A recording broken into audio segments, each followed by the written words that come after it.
આંતરરાષ્ટ્રીય હિન્દુ પરિષદ અને રાષ્ટ્રીય બજરંગ દળની એક પવિત્ર ફરજ બની રહી છે। એના ભાગરૂપે આજે અમે ભાવનગરના કલેક્ટરશ્રીને રાષ્ટ્રપતિને સંબોધી અને એક આવેદનપત્ર આપ્યું છે। આ આવેદનપત્રની અંદર અમારી માગણી છે, અમે ખૂબ કડક રીતે પ્રતિક્રિયા આપી છે કે આ શિવ ભક્તો સાથે જે બન્યું છે એ નિંદનીય છે।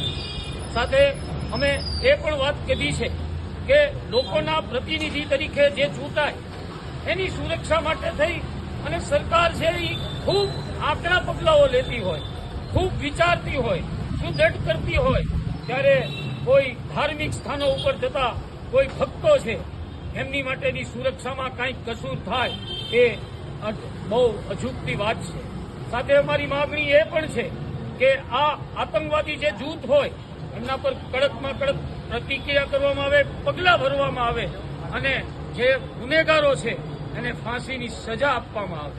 અમે સરકારશ્રીને આવેદનપત્ર દ્વારા એક અન્ય પણ માગણી કરી છે કે જેમણે આ શિવ ભક્તોએ પોતાના જાનનું બલિદાન આપ્યું છે, જેમણે પ્રાણ ગુમાવ્યા છે, એમને 30-30 લાખ અને ઘાયલ લોકો છે એમને 10-10 લાખ આપી અને